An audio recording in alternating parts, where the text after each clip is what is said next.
쳐서 게바에서 게셀까지 이르니라. 아멘.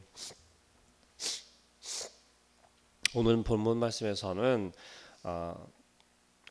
지난 시간 우리가 함께 묵상하였었던 내용 중에 하나와 이야기가 이어져서 오늘은 블레셋 군대가 이스라엘을 치러 올라오는 모습을 바라보고 있습니다. 그리고 그 이후 전에 13절부터 16절까지의 말씀 가운데는 다윗이 자녀들을 두는 그러한 모습을 볼 수 있는데요. 다윗에게 가장 안타까운 모습은 다른 게 아니라 아마 이런 모습이 아니었나 생각을 합니다.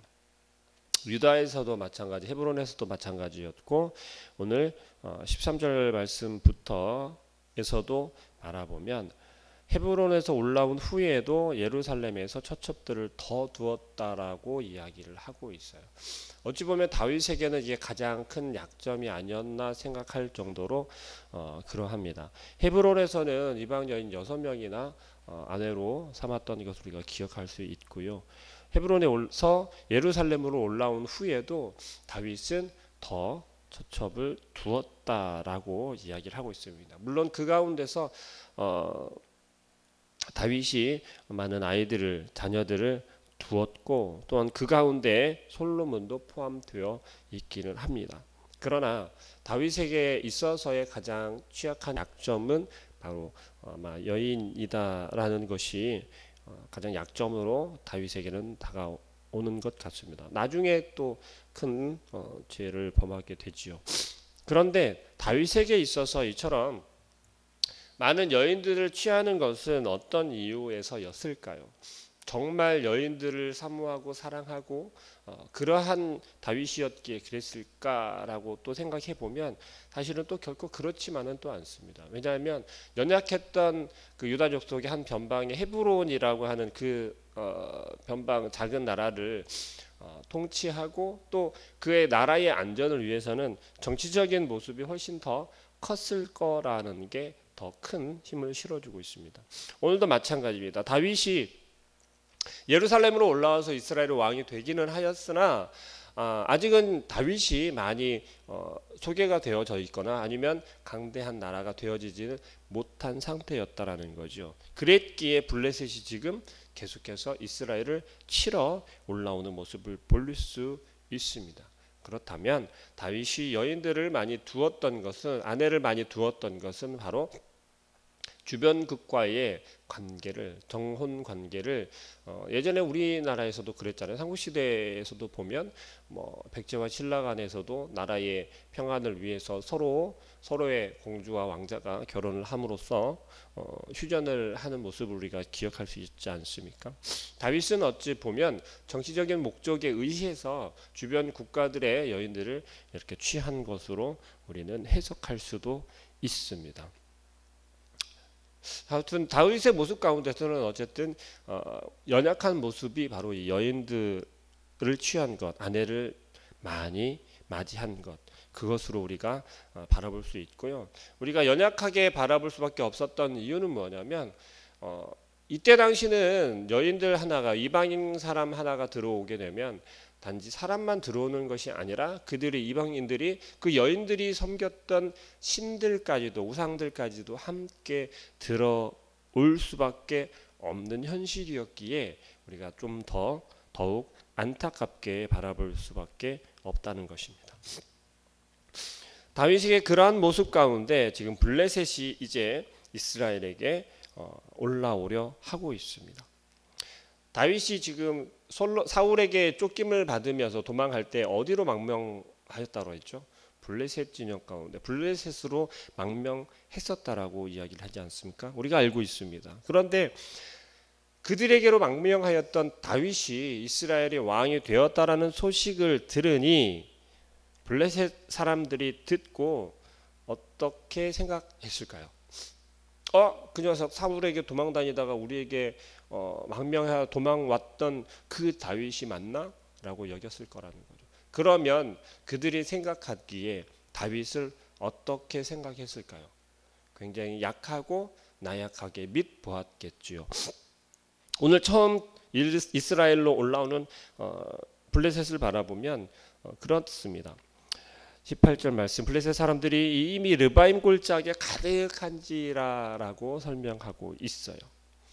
이미 이스라엘 가까이 블레셋 군대가 군대를 이끌고 올라왔다라는 거죠. 사울의 군대였다면, 사울이 다스리는 이스라엘이었다라면 아마 우왕좌왕하는 모습으로 그려졌을 수도 있습니다. 그런데 오늘 말씀에서는 사무엘 기자는 이렇게 이야기를 하고 있어요. 19절에 다윗이 여호와께 여쭈어 이르되, 다윗의 어떤 모습을 바라볼 수 있습니까? 이전에 도망하던 가운데서도 다윗은 여호와께 물었던 것을 기억할 수 있습니다. 여호와께 어느 한 상황 가운데서, 환경 가운데서 다윗에게 일어나는 그 모든 일들이 어떻게 되었냐면 여호와 하나님께 묻고 그 물음을 통해서 다윗은 행동했다라는 것입니다. 자, 그러자 하나님께서 뭐라고 응답하십니까? 여호와께서 그들을 내 손에 넘기시겠나이까라고 다윗이 묻는 기도에 여호와께서 다윗에게 말씀하시되 올라가라, 내가 반드시 블레셋 사람을 내 손에 넘기리라 하신지라. 자, 다윗은 하나님께 응답을 듣고 하나님께서 행하실 걸 알고 다윗은 담대히 나아갑니다. 그랬을 때 어떻게 하나님께서 행하셨는지는 20절에 그렇게 이야기를 하죠. 여호와께서 물을 흩음같이 내 앞에서 내 대적을 흩으셨다 하므로 그곳 이름을 바알브라심이라 부르니라. 자, 블레셋 군대를 물 흩음같이 흩으셨대요. 자, 물 흩음같이 흩었다라고 하는 장면을 생각해 보면 우리는 또 누구를 떠올릴 수 있습니까? 모세를 떠올릴 수 있죠. 이스라엘 백성을 애굽에서 이끌어낼 때 홍해를 건너갈 때 어떻게 하셨죠? 모세와 이스라엘 백성들이 건너갈 때는 홍해가 갈라져 건너갈 수 있게, 그리고 애굽 군대가, 로마 군대가 쫓아올 때는 어떻게 했습니까?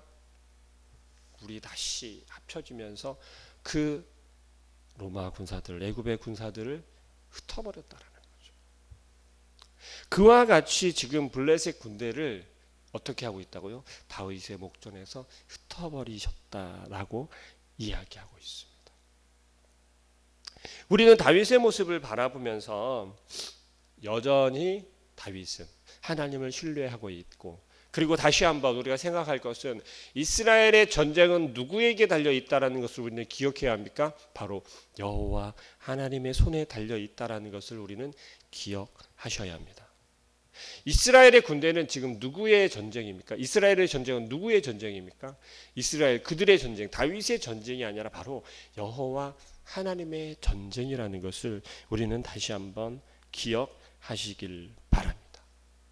결국 이스라엘 백성들이 다윗이 나아가서 창과 칼로 전쟁을 치르기는 하지만 그것은 그들이 싸우는 것이 아니라 그들과 함께 하신 하나님께서, 여호와 하나님께서 창과 칼이 되셔서 그 앞에 나아가 싸우고 계신다라는 것을 우리는 반드시 기억하셔야 할 것입니다.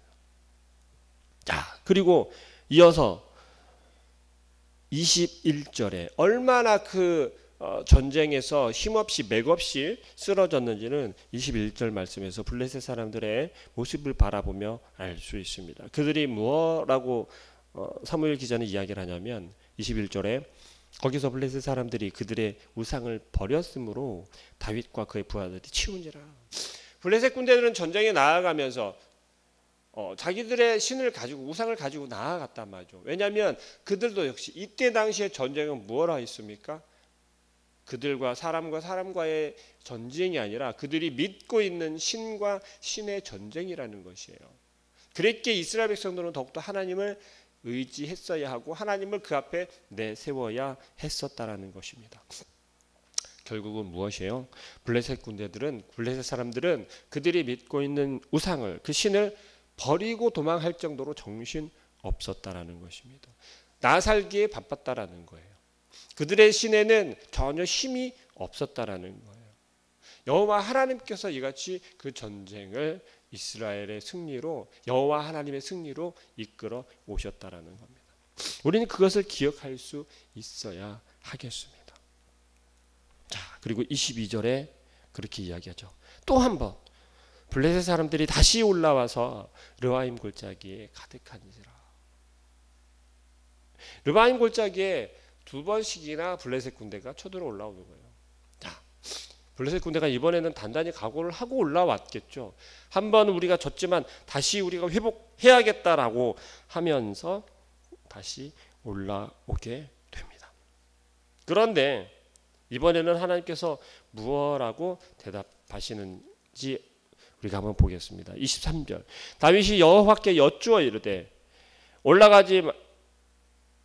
다윗이 여호와께 여쭈니 이르시되 올라가지 말고 그들 뒤로 돌아서 뽕나무 숲을 맞은편에서 그들을 기습하되 뽕나무 꼭대기에서 걸음 걷는 소리가 들리거든 곧 공격하라.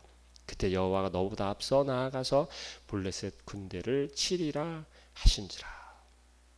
자, 여호와 하나님께서 다윗에게 직접 말씀하고 계시는 거죠.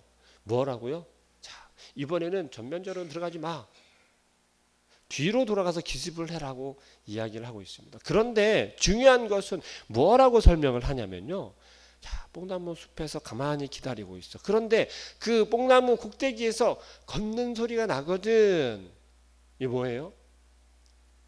이번에는 너희들보다 내가 먼저 나아가서 그들을 치겠다라고 여호와 하나님께서 직접 응답하고 계시다라는 거예요. 우리의 삶에서 하나님께서 우리에게 허락하신 우리의 삶을 살아가면서 우리는 다윗과 같이 기도하죠. 하나님께 기도한단 말입니다. 하나님, 오늘도 허락하신 하나님께서 우리와 함께 해 주십시오. 오늘 나와 함께 해 주십시오. 하나님이 나에게 허락하신 삶을 내가 살겠습니다. 누리겠습니다. 하나님의 영광을 비추겠습니다. 그런데 중요한 것은 바로 이 모습이라는 거예요. 하나님께서 우리에게 허락하신 삶을 살아가는데 하나님 내가 이렇게 살아갈 테니까 나를 따라와 주세요. 나와 함께 해달라고 말해놓고서 우리가 내가 나아가는 방향대로 따라오라는 거예요. 그러면서 하나님께 뒤치다거리를 해달라고 우리는 혹 기도한다는 것입니다. 하나님께서 요구하시는 건요. 지금 오늘 다윗에게 보여주시는 모습처럼 내가 너보다 앞서 나아가서 블레셋 군대를 치겠다라는 거예요. 내가 너의 앞서 나아가서 블레셋 군대를 너희 앞에서 치워주겠다라는 거예요. 내가 너와 함께 동행한다라는 것은 다윗과 함께 한다라는 것은 다윗에게 놓여져 있는 상황 가운데서 발걸음을 함께 하시지만 그보다 앞서 나아가서 우리가 발걸음하기에 편할 수 있도록 안전할 수 있도록 하나님께서 미리 다 치워주시겠다라는 것입니다. 우리와 동행한다라는 것은요. 우리와 발걸음을 같이 하시기도 하지만 우리보다 앞선 발걸음으로 나아가셔서 우리 앞에 놓여져 있는 문제와 우리가 앞에 막혀져 있는 것들을 하나님께서 해결해 주신다라는 것이에요. 그런데 우리는 그 하나님을 의지하는 게 아니라 우리 뒤에 따라오시면서 우리가 흘리고 간 것들을 우리가 미처 해결하지 못한 것들을 우리가 감당하지 못한 것들을 하나님께서 해결해 주실 걸로 여기고 있다라는 거예요. 오늘 다윗의 군대는 다윗은 어떤 모습입니까? 전혀 하나님보다 앞서 나아가지 않고 하나님께서 우리와 함께 하심을 경험하고 또 우리보다 앞서 나아가서 우리 앞에 놓여져 있는 적들을 어떻게 하신다고요? 물리쳐 주실 것을 다윗은 굳게 믿고 있다는 것입니다. 이와 같이 우리의 삶 가운데서는 여전히 전투가 벌어지고 있다는 것을 우리는 기억해야 할 것입니다. 오늘 하루 우리의 삶 속에서 하나님께서 진정으로 요구하시는 것은 하나님께서 허락하신 삶을 살아가며 우리를 무너뜨리려 하고 넘어뜨리려 하는 악한 세력들로부터 우리가 지켜내야 할 것, 그것이 무엇입니까? 그것은 우리의 신앙이고 우리의 믿음인 줄 믿습니다. 여전히 변함없이 우리와 함께하고 계시고 우리 앞에서 우리보다 먼저 앞서 나아가 우리를 넘어뜨리라는 그들과 싸우고 계신 그 하나님을 믿고 의지하여서 오늘 하루도 승리하는 삶을 사시길 소망합니다. 기도하겠습니다. 사랑하는 하나님, 하나님께서 오늘도 우리에게